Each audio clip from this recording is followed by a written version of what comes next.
Thanks for coming to Professor Ralph Savarese's lecture, Reading Bartleby, Reading Billy Budd, Herman Melville, and the Medical Humanities. It's wonderful to see you all. I'm Sarah Berry in English, and my chemistry colleague Justin Miller and I are pleased to welcome you to the second talk in our series, Vital Connections, Health Sciences and the Humanities, which is generously supported by the Provost's Office. And we hope you'll be able to join us again for a third and final talk on Tuesday, April 17th. Professor Stephanie Brown-Clark will be doing an interactive presentation on painting, viewing practices, and how that can improve physicians' viewing of patients. Tonight, it's my great pleasure to introduce Ralph Savarese and to describe some of his diverse and innovative work.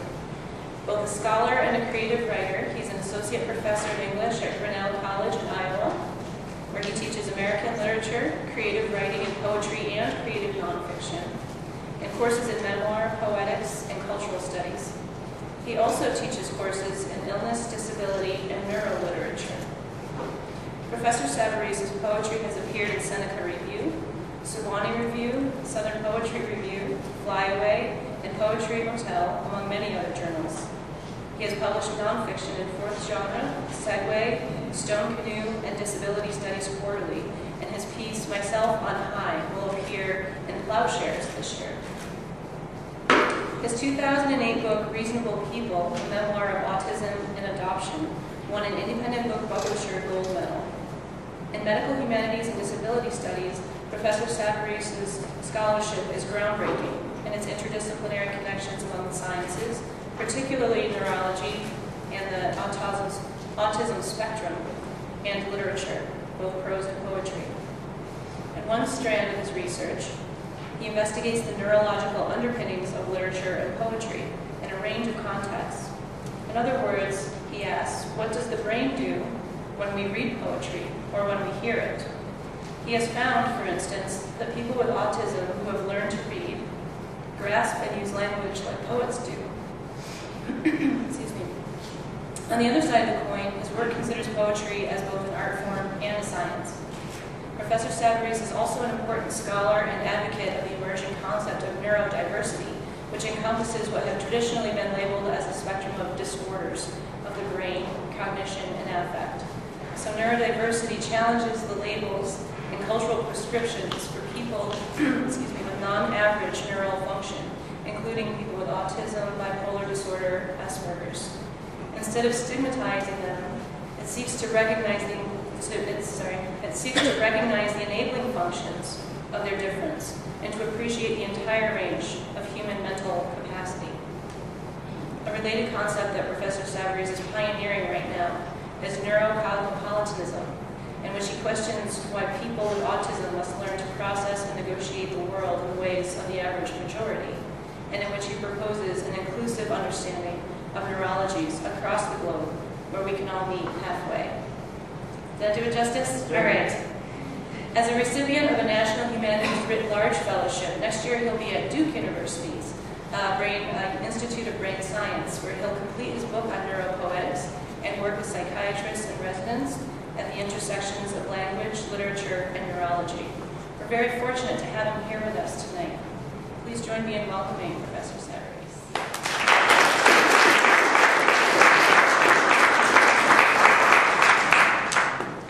Thank you, Sarah, for inviting me to give this lecture. I was at HWS how long ago, David? 2 years. 2 years ago, when I co-edited a special issue of Seneca Review as part of the Disability in the Arts Festival. So I do a lot of stuff. Anybody who teaches at one of these small liberal arts colleges has to do a million different things. And the longer you work at one of these colleges, the more you do. And thank God for it, because you actually keep learning. So what I want to do tonight is talk about, really, finally, my favorite author of all time, Herman Melville. And even if you haven't read Melville, I am going to try to make you want to read him. It's a daunting task. And I'm going to do it in this very strange way, in talking about Melville's engagement with 19th century science and medicine. So the image on the screen here is, of course, by Thomas Eakins, the Agnew Clinic from 1889. And it's worth just looking at it and beginning to understand the extent to which this is not strictly the scene of science. There's so much culture going on in this photograph. Even as the actors in this painting imagine that they're doing something strictly scientific. So what do I mean by the medical humanities? Science is always, let's go, one sec. Science is always and inevitably a biocultural affair. It takes place within cultural contexts that shape the experience of illness and the way medicine is practiced.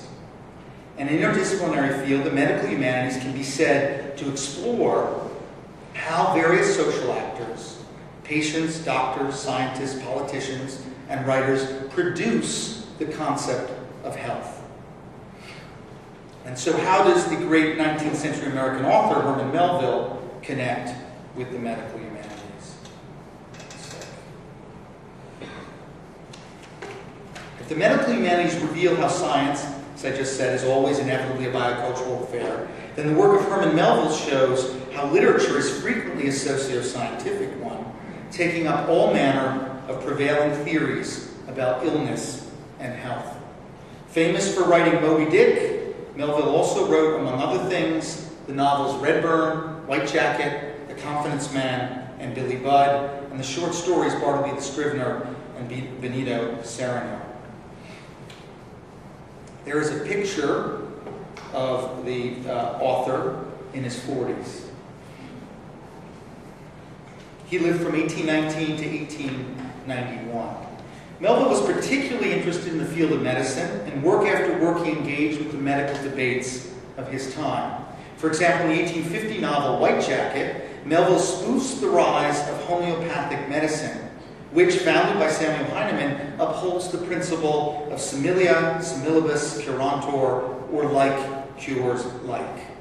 Writing of a young medico of fine family but slender fortune, Melville's words, the narrator of White Jacket declares, he has read Don Quixote, and instead of curing him of his quixoticism, as it ought to have done, it only made him more quixotic. Indeed, there are some natures concerning whose moral maladies the grand maximum of Mr. Similia Similibus Curantur Heinemann does not hold true, since with them like cures not like, but only aggravates like. Though on the other hand, so incurable are the maladies of such persons that the antagonist maxim, contraria, contraris, curantur, often proves equally false. This is classic Melville, using a kind of wit to undermine the certainty that might surround a particular notion.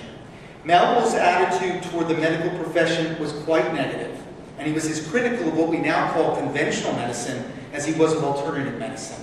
In the 1857 novel, The Confidence Man, a sick man shouts at an herb doctor, "Begone! You are all alike. The name of the doctor, the dream of the helper condemns you. For years I've been but a galley-pot for you experimenters to rinse your experiments into, and now in this livid skin partake of the nature of my contents. Begone, I hate ye." And some of the experiments were unbelievably gruesome in the 19th century. It's amazing that people subjected themselves to these things. Melville's attitude, no, let's keep going, sorry. So we got that. Okay, so when the herb doctor persists, the sick man, having already been the victim of a physiologist in Louisville who administered tincture of iron, cries, "Begone, just in that voice talked to me not 6 months ago, the German doctor at the water cure, from which I now return 6 months and 60 pangs, nigher my grave." And you can already see the way in which Melville is concerned about the cost of some of these experiments.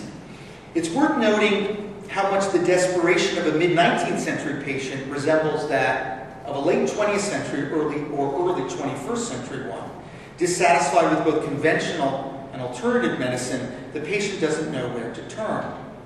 While the purpose of this talk is to show how a medical humanities approach can help to illuminate the work of an important writer, it could also be used, as I suggested, to reflect critically on how a culture cares for its sick. So reading Melville through a medical, historical lens. Once you've read enough of Melville's fiction to see just how interested he was in the problem of health, literally and figuratively conceived, you begin to wonder if the key to understanding his most mysterious works might lie in a sufficient apprehension of the medical milieu of his time. To test this hypothesis, I want to look at two works, the 1853 short story Bartleby the Scrivener and the 1891 unfinished novella Billy Budd. So here's an image, a painter's rendition of the Wall Street office in which Bartleby copies law documents. So this story takes place about 12 to 13 years before the invention of carbon paper. And so they had this cast of workers called scriveners who copied everything. But pretty soon, this profession will be made obsolete. And here we have a poster for the 1962 film adaptation of the novel Billy Budd, which was directed by Peter Ustinov. Now let me try to provide a short synopsis of Bartleby the Scrivener for those who haven't read the story. In Bartleby, a scrivener is employed by a Wall Street lawyer. Business is booming in New York City, and the lawyer thinks that he has an opportunity to do more business and he needs to hire additional copyists. At first, as the lawyer narrator reports about Bartleby, he seemed to gorge himself on documents. There was no pause for digestion.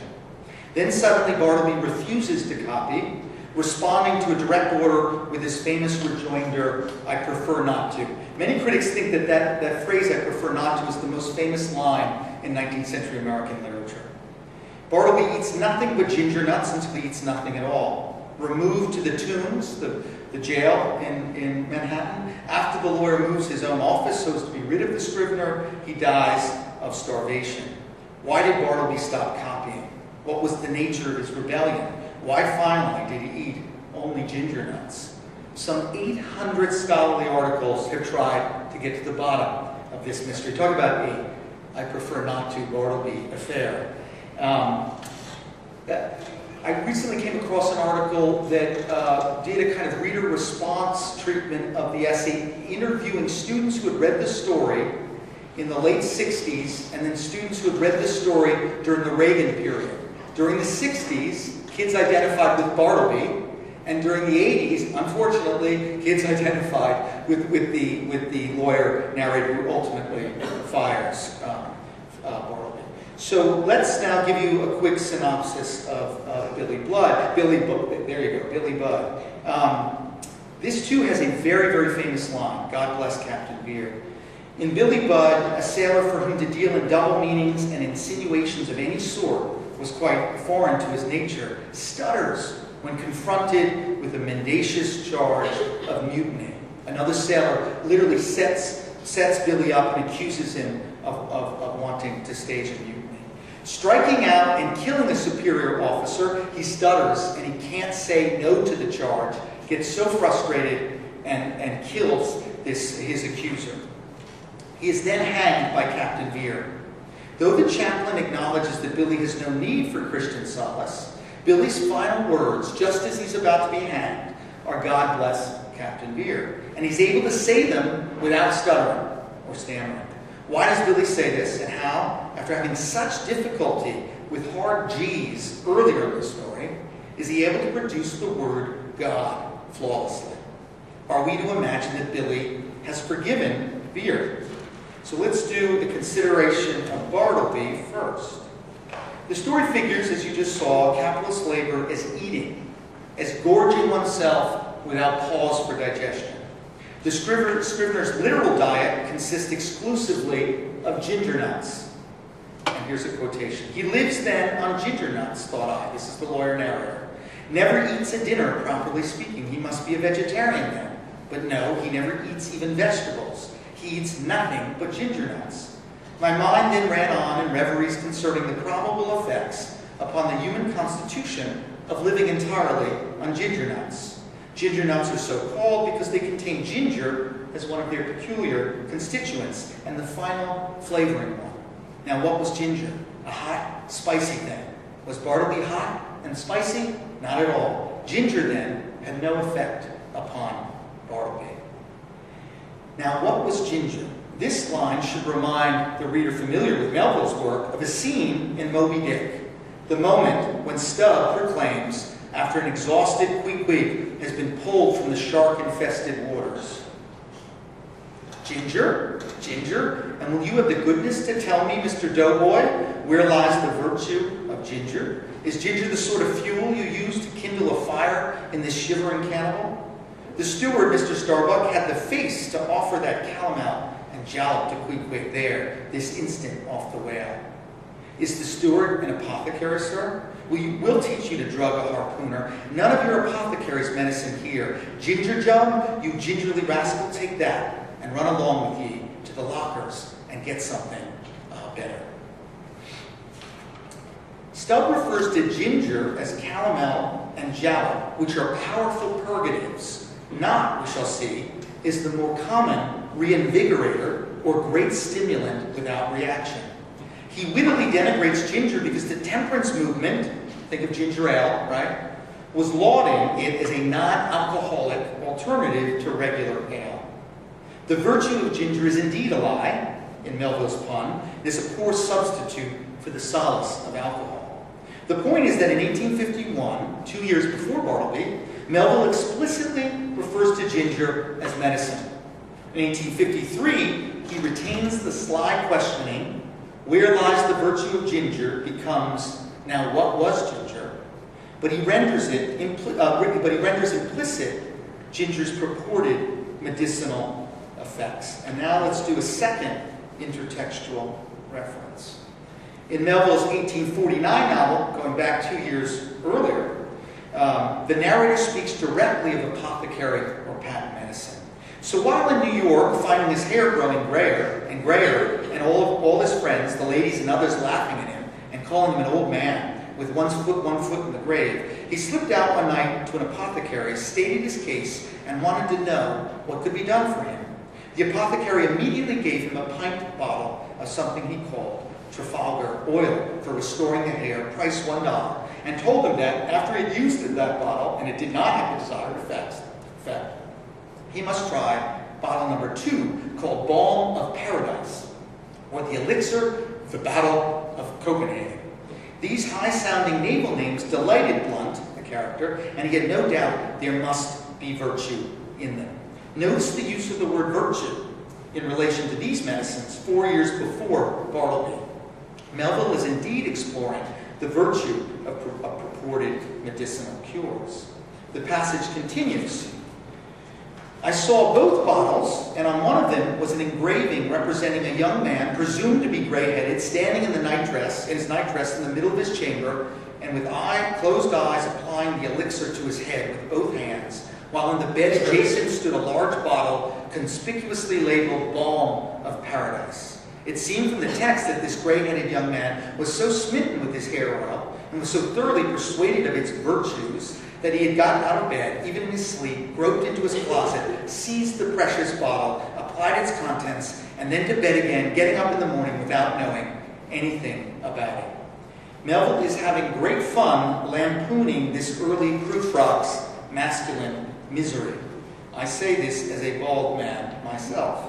And here is an example of the kind of ad you might see in the 19th century. If you think of the ads on TV for Rogaine and Hair Club for Men, you will recognize that we haven't really moved beyond the mythic promises of medicine in a capitalist context, a point to which I will return. That passage from Redburn goes on further. Besides his collection of hair oils, Blunt had also provided himself with several boxes of pills, which he had purchased from a sailor doctor in New York, who by placards stuck on the posts along the wharves, advertised to remain standing at the northeast corner of Catherine Market every Monday and Friday between the hours of 10 and 12 in the morning to receive calls from patients, distribute medicines, and give advice gratis. Whether Blunt thought he had the dyspepsia or not, I cannot say, but at breakfast he always took 3 pills with his coffee, something as they do in Iowa. When the bilious fever prevails, where at the boarding houses they put a vial of blue pills into the castor, along with the pepper and mustard, and next door to another vial of toothpicks. But they are very ill-bred and unpolished in the Western country. Note the reference to dyspepsia. Note too the reference to Iowa, where I've lived for 11 years, and where the bilious fever still prevails. Third intertextual reference. In the only other story that Melville published in 1853, the year of Bartleby's publication, this story is called Cock-a-doodle-doo, the narrator again speaks directly of apothecary or patent medicine. Ha, here's a powder I was going to send to the sick baby in yonder hovel, where the Irish ditcher lives. The baby has scarlet fever. They say the measles are rife in the country. Ah, there's that twinge of rheumatics in my right shoulder. Dyspepsia too. I am troubled with that. So note this second mention of dyspepsia. The narrator of this story, in enormous financial distress and pursued by a creditor, links the predicament of the poor with patent medicines. Unable to afford a doctor, they must medicate themselves. These 3 intertextual references, Moby Dick, Redburn, Cock-a-doodle-doo, along with the character of the herb doctor in The Confidence Man, and the allusion to Heinemann in White Jacket, should make clear Melville's abiding interest in patent medicines. Now, what was ginger? Let me just take it. As the contents of the Warsaw collection of early advertising at the archives of the National Museum of American History demonstrate, as early as 1832, ginger was being widely marketed as a cure for dyspepsia and its accompanying melancholy and exhaustion. An advertisement for Joseph T. Brown's Essence of Jamaica Ginger speaks of it as an excellent stomachache, cordial for the relief of troubles arising from indigestion, dyspepsia, etc. And here is an example of a trading card for Brown's ginger. And you can see the great stimulant without reaction, supposedly curing indigestion, sleeplessness, dyspepsia. And here are a couple of other trading cards. Ginger was also marketed as a cure for nausea, consumption, cholera, poor circulation, motion sickness, and a host of other complaints as well. In his forthcoming book on ginger ale, essentially what the steward initially serves, Queequeg and Moby Dick, Ken Previtali reports that ginger was used as a carminative and antiemetic on the steamers traveling from Liverpool to New York in the 1850s, and we know that Melville frequently took that particular journey. So who can resist the image of a nauseated Bartleby trying to remain perfectly still, made sick by the ceaseless motion of Wall Street? At one point, the narrator even refers to the Scrivener as, quote, a bit of wreck in the mid-Atlantic. By the 1880s, when neurasthenia was all the rage, nervous exhaustion, ginger was being advertised as the great health and strength restorer, a cure for nervousness. Picturing a wasted, drooping man, one ad asks, are you weary in brain and body? Avoid intoxicants and rely on Parker's ginger tonic. Another ad pictures a similarly exhausted figure who, looking at his robust eating companion, exclaims, oh, that I had your health and appetite. Still another ad pictures a bent-over man who laments, I shall die if I don't get relief. Almost certainly, Melville saw the earlier ads as they filled the back pages of every kind of newspaper. And now who can resist the image of a neurasthenic Bartleby? However anachronistic that image might seem, the late 19th century link between ginger, dyspepsia, and nervous exhaustion actually find its precedent in the period before Melville wrote Bartleby the Scrivener. So here's an image of neurasthenia, gendered female, and here's one clearly gendered male, for the treatment and cure of men's special diseases and all disturbances of the entire nervous system. So now listen to Andrew Combe in his popular, very popular, 8 printings, 1847 tract, The Physiology of Digestion.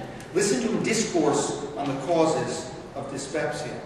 Overeating, a failure to observe mental and bodily repose after every meal, and overexertion or anxiety of mind, The prodigious influence of the nervous system on digestion is familiarly and unequivocally exhibited in almost every case of dyspepsia, which each succeeding day brings under the notice of the physician. He knows well from experience that the diet may be selected with every care, its quantity duly proportioned, and exercise rigidly practiced, and yet all his curative treatment fail even to relieve, unless his patient be at the same time freed from the pressure of care. By pressure of care, Combe means generally, quote, the hurry and bustle, the anxiety and excitement of business, end quote, all of which Combe feels in 1847 to be dramatically on the rise. Here's an ad for dyspepsia tablets that purports to provide a way around the admonition not to overeat. You can't believe how much people talk about digestion in the 19th century. It's a huge, huge problem. So Combe connects the increase in dyspepsia with urban living, and he claims that the malady is nearly synonymous with progress. The late hours, heated rooms, and numerous excitements of modern society have greatly assisted in the production and aggravation of the evils consequent on an excess of the nervous temperament. This is 1847. Ralph, could you say what indigestion really is all about and their deep concern with it? Indigestion. Who's had indigestion in this room? What's happening with indigestion? Come on, what's happening? I'm not asking for scientific. How do you feel when you're suffering from indigestion? Bloated stomach, that's good. Very good start. Let's keep going. What else? Heartburn. Heartburn. Yeah. It wasn't called heartburn then, but that was very much a part of indigestion. What else? Think about all of the other less attractive things that we probably shouldn't talk about. The way you might remove such materials from your body. And they were enormously, extensively graphic descriptions of this. What you'll see in this talk is that indigestion very quickly becomes a kind of ruling metaphor or trope. So you'll see, I'll talk about this. Karl Marx uses a metaphor of the social metabolism, literally a stomach prone to crisis, to talk about what the capitalist economy is like. But we'll get there. David's jumping the gun just a little bit. It's the graphic part. We're going to get there. We'll get there. He's used to me being graphic, in person, not in front of 40 people.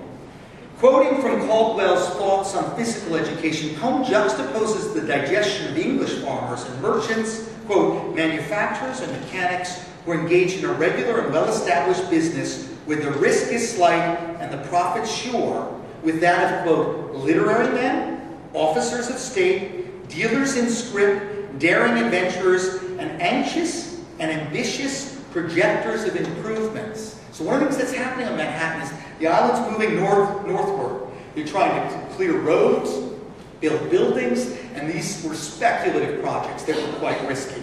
And so Combe is tying this kind of activity to dyspepsia. In the former group, dyspepsia is almost a stranger, he says. In the latter, it is a torment. Speaking of indigestion, I was taken out for Indian food before this talk. I am presently experiencing some mild indigestion. In the latter group, indigestion, the group that is engaged in nerve-wracking business activity, indigestion is, quote, a torment, exhibiting itself in lean frames and haggard countenances.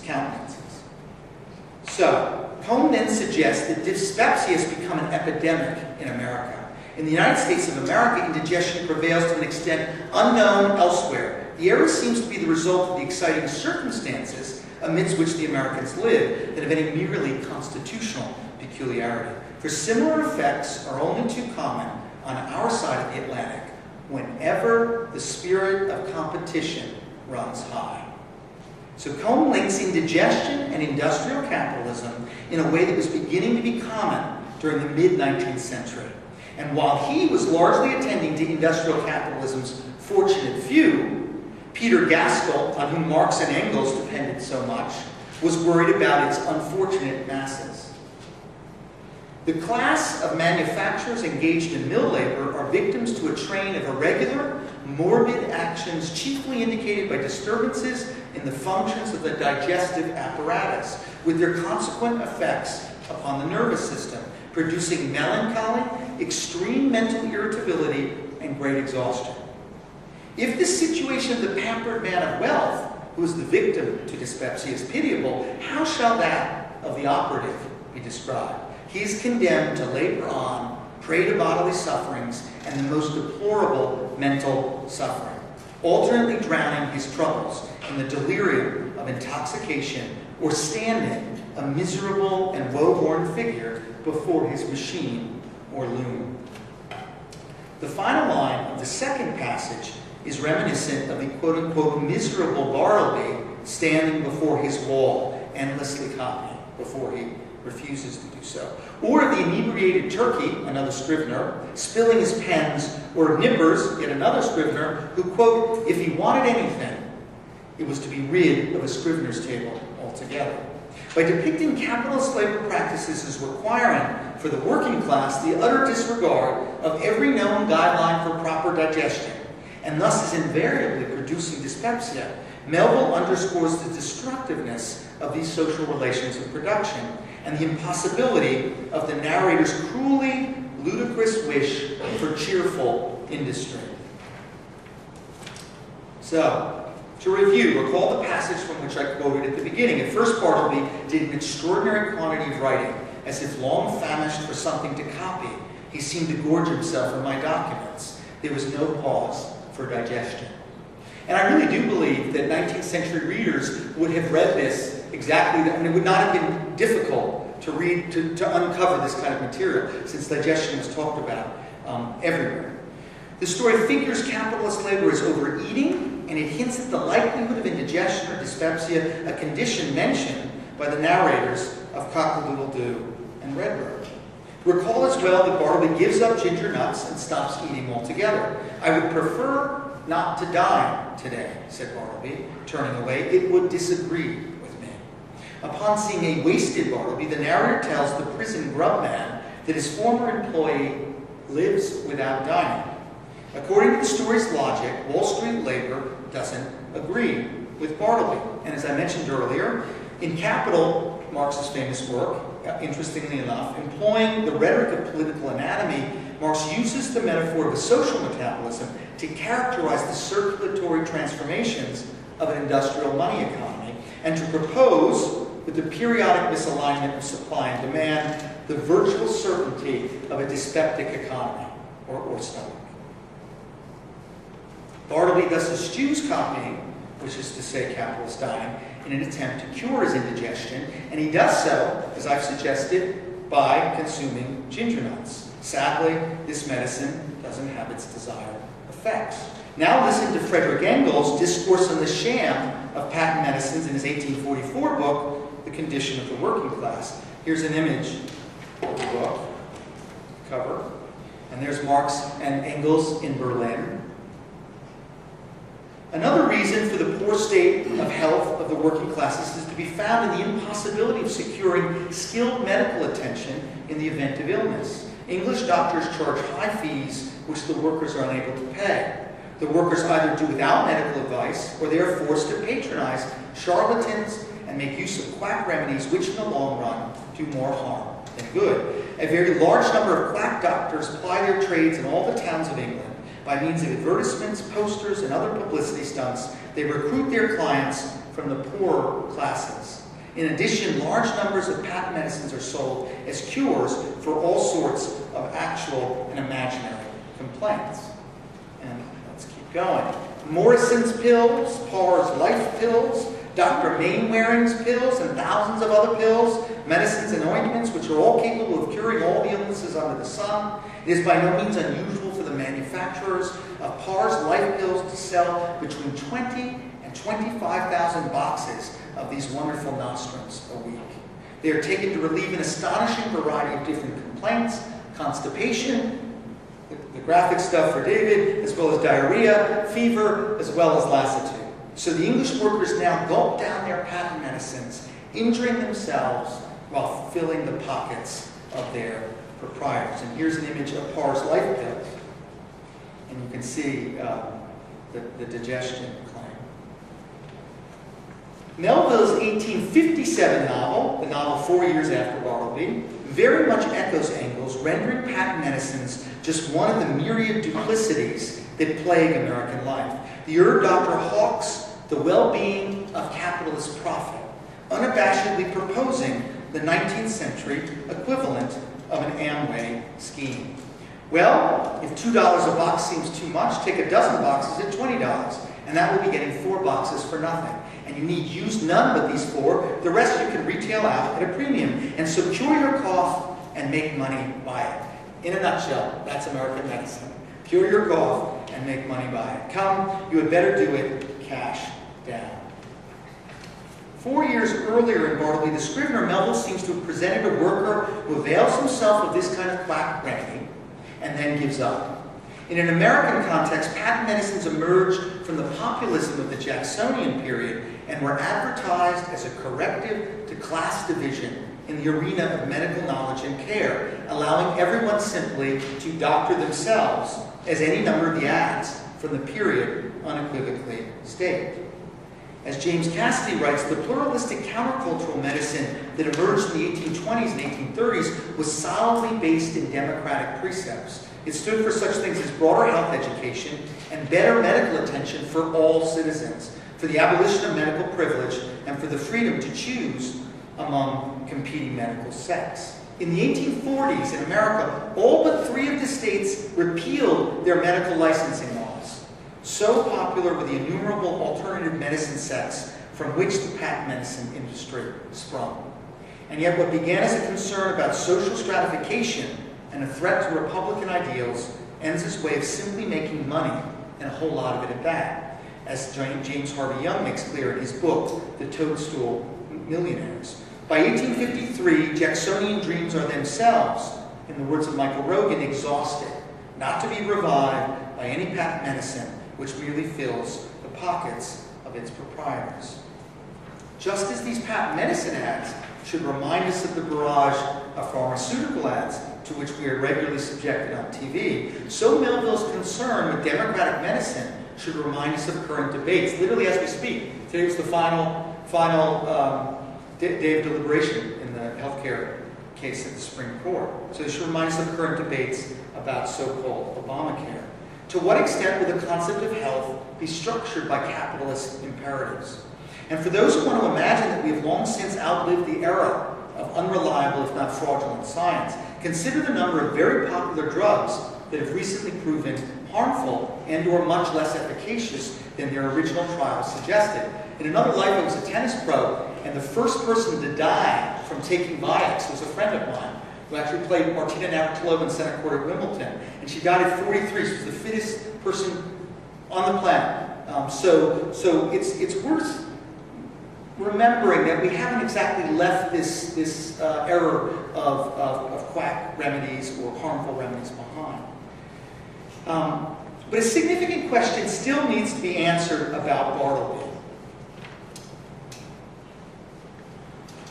And so, thinking about this famous line, the lawyer narrator just cannot figure out why Bartleby doesn't say, I won't copy. Bartleby says, I prefer not to copy. So at one point he addresses him directly. Do no more writing, and what is the reason? Says the lawyer. Do you not see the reason for yourself? Says Bartleby. In part, the brilliance of the story derives from Melville's decision to stage the Scrivener's rebellion as a mystery, something that the lawyer narrator can't seem to penetrate, but that he is nevertheless drawn to. The lawyer tries to identify with Bartleby as a fellow human being, and at the same time, he relates to him as to his fellow employees instrumentally, as valuable acquisitions. The lawyer exclaims, wait, there is, why is that there? Let's see. Is that what I want? Yeah. For the first time in my life, a feeling of overpowering, stinging melancholy seized me. Before, I had never experienced aught but a not unpleasing sadness. The bond of a common humanity now drew me irresistibly to gloom, a fraternal melancholy, for both I and Bartleby were sons of Adam. I remembered the bright silks and sparkling faces I had seen that day in gala trim, swan-like sailing down the Mississippi at Broadway. And I contrasted them with the pallid copyists and thought to myself, happiness courts the light, so we deem the world as gay. But misery hides aloof, so we deem that misery there is none. These sad fancyings led on to other and more special thoughts concerning the eccentricities of Bartleby. Presentments of strange discoveries hovered around me. The scrivener's pale form appeared to be laid out among uncaring strangers in a shivering winding sheet. So he's trying to identify with Bartleby.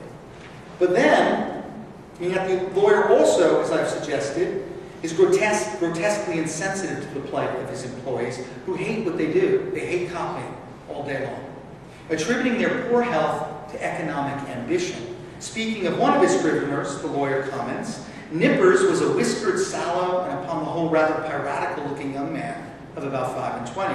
I always deemed him the victim of two evil powers, ambition and indigestion. The ambition was evinced by a certain impatience of the duties of a mere copyist, an unwarrantable usurpation of strictly professional affairs. What he's saying is, Nippers is trying to do lawyer work illegally. He doesn't have the training to do it, such as the original drawing up of legal documents. The indigestion seemed betokened in an occasional nervous testiness and grinning irritability, causing the teeth to audibly grind together over mistakes committed in copying. If he could just be happy with his station in life, the narrator suggests Nippers wouldn't be so dyspeptic.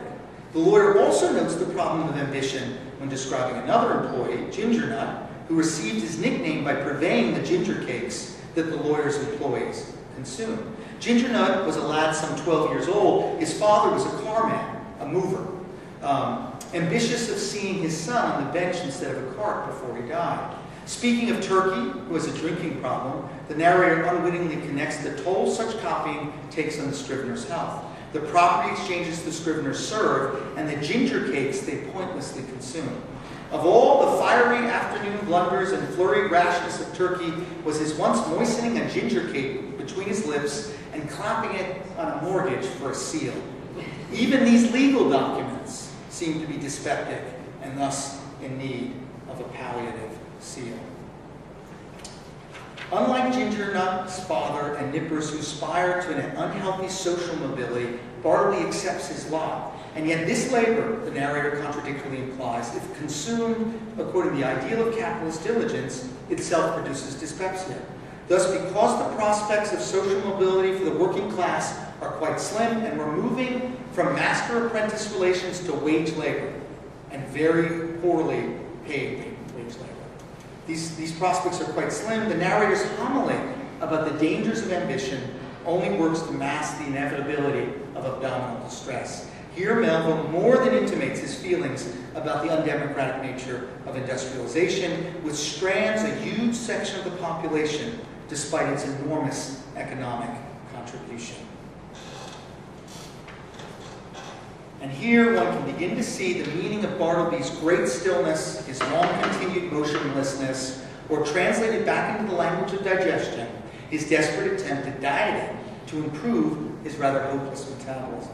Once the fallaciously democratic medicine of ginger has failed, what can he do but stop digesting, stop copying altogether?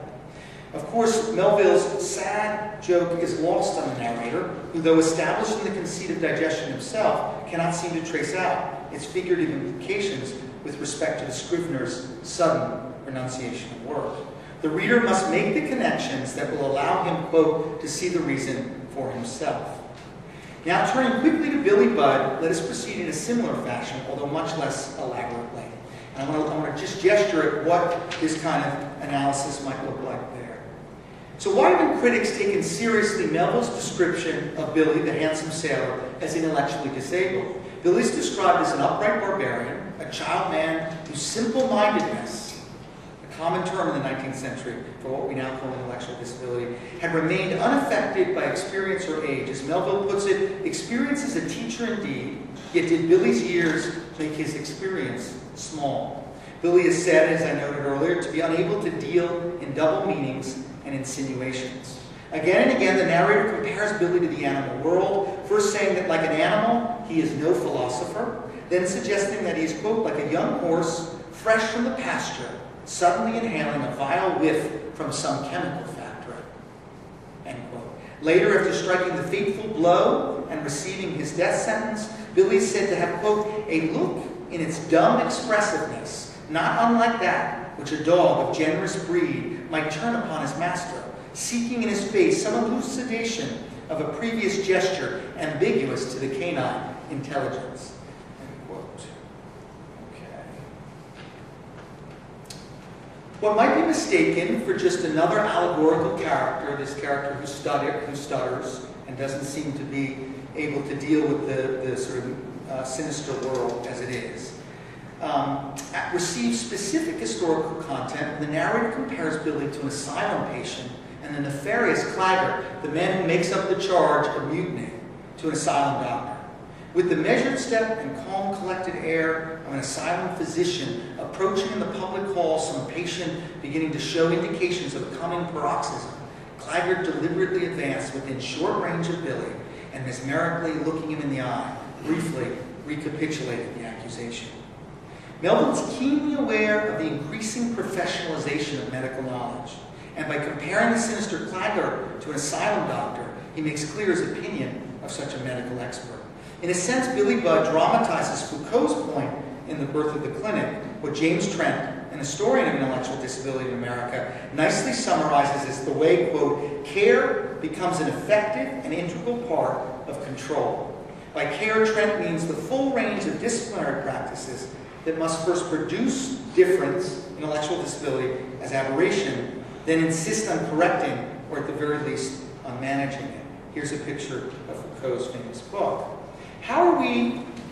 No, let me go back. Let me say something else first. Part of the tension in Billy Budd is precisely the deep anxiety about and rejection of professional discourses, medicine, law, and theology, that purport to explain and thereby to master human experience. But Billy isn't simply marked by intellectual disability, he's also marked by stuttering. And Melville makes each of these discourses stutter before the being and predicament of Billy Budd, even as he allows them to exercise their oppressive control over him. How are we to understand Billy's liability to vocal defect, his tendency under sudden provocation of strong heart feeling to develop an organic hesitancy, in fact, more or less of a stutter, or even worse? Why haven't literary critics taken seriously the handsome sailor's stuttering? Why haven't they first understood it literally? What did experts from the 19th century think about speech impediments?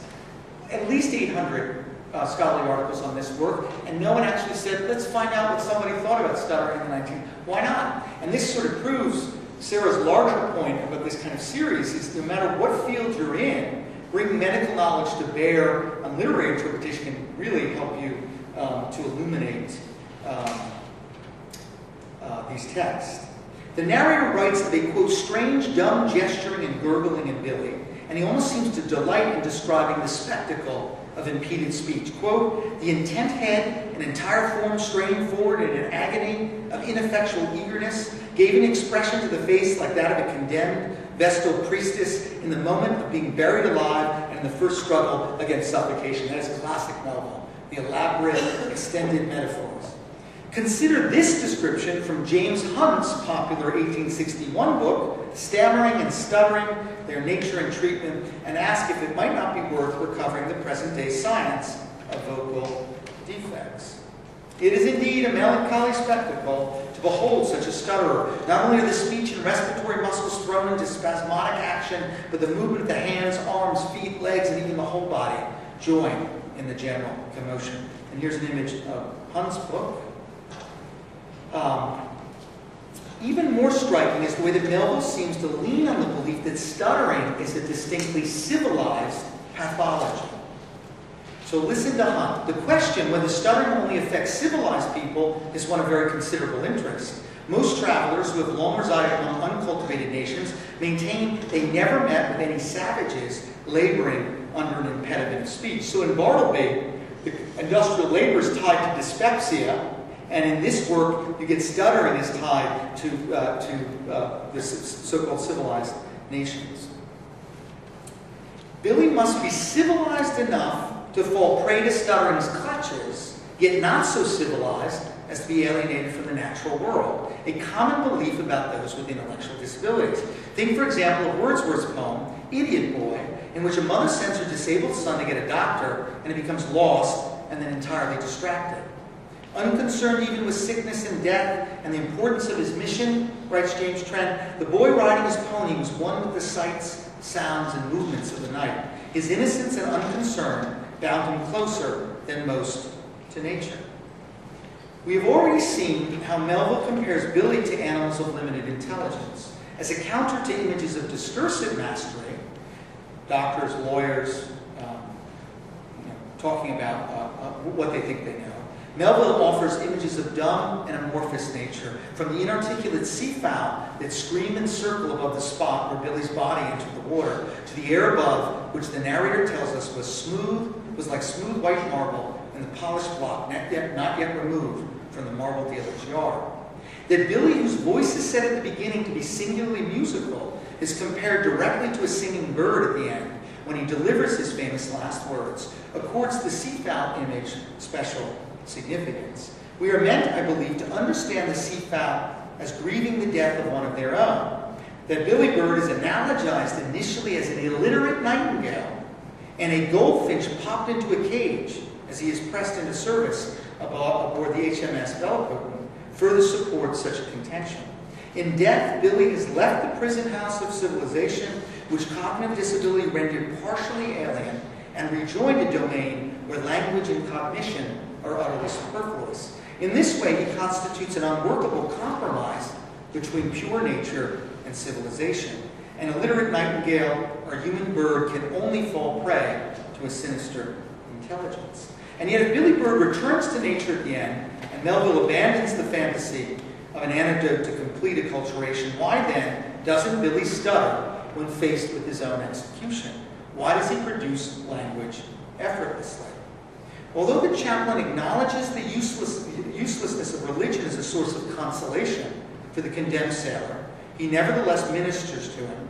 And Billy's final words, why on earth would you say to the captain who is hanging you, God bless you for doing this, right? Well, why would he say this? This seems to strangely reestablish both Christian and legal authority. What to make of the phrase itself, God bless Captain Beer, which the narrator deems, quote, a conventional felon's benediction directed aft toward the quarters of honor, end quote.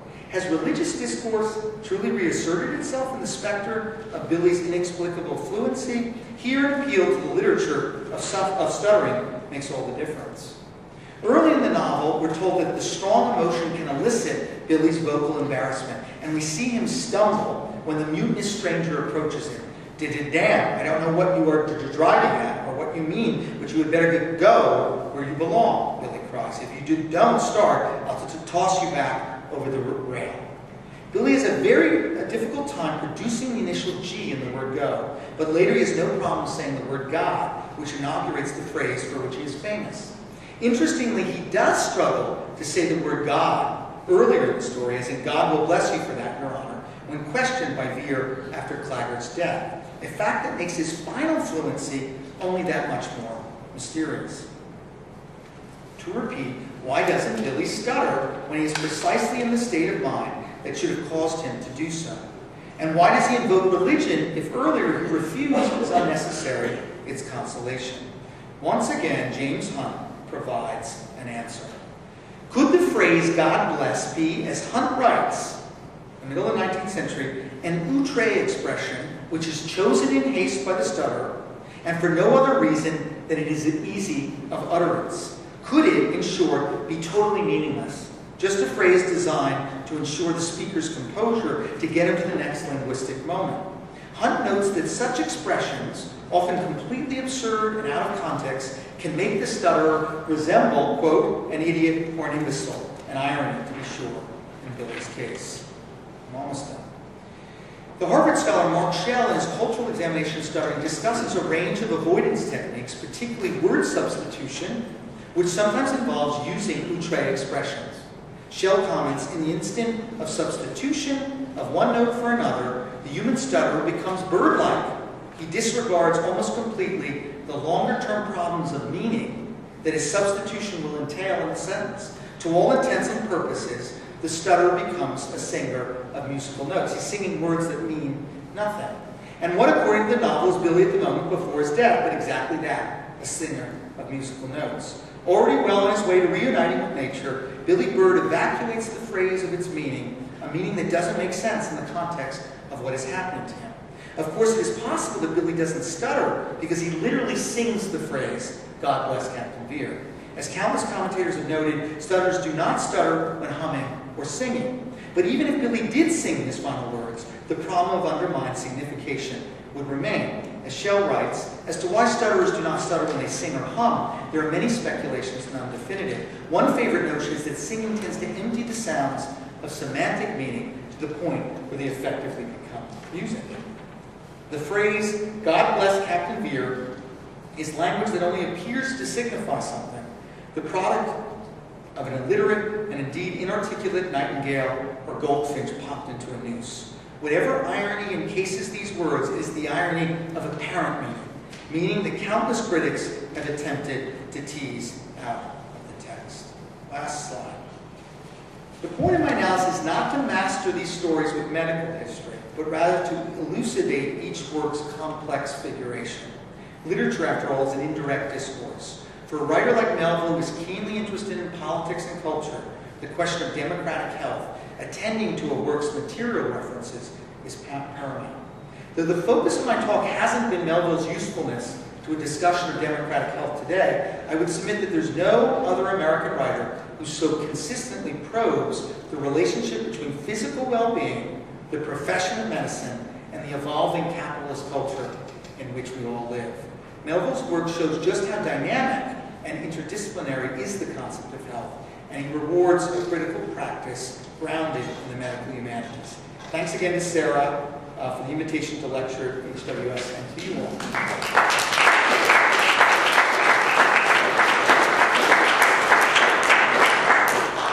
And I'll gladly take any questions or comments.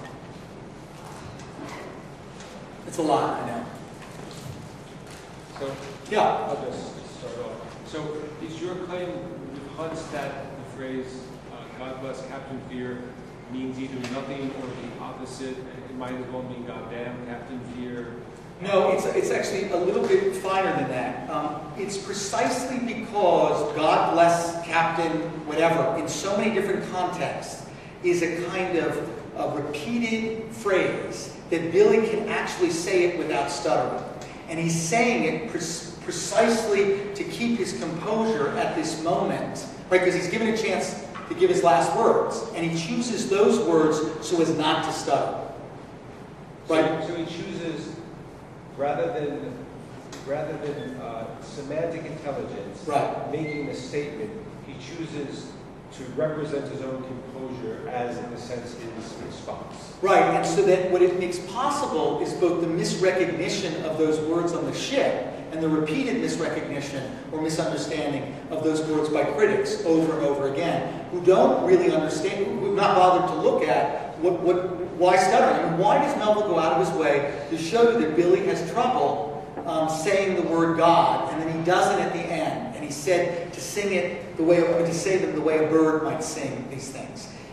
It seems to me that he's really leaning pretty heavily on medical knowledge that he's familiar with, and in his letters, he definitely talks about what we would now call speech-language pathologists. He's interested in stuttering. And it's not the only novel. Pierre has a stutterer. It's another novel with a stutterer. And you see, he loves when language fails. Moments when language seems to crumble, fail, can't quite be articulated, can't quite do what it wants to do. What else? You're tired. It's tough right after spring break. We're still on spring break. On Monday, we start up again. We've been off for 2 weeks. Nobody will remember anything. It'll be like starting the class again from the beginning. I'll hang out up here if anybody wants to talk less publicly about this material. But thanks again for listening.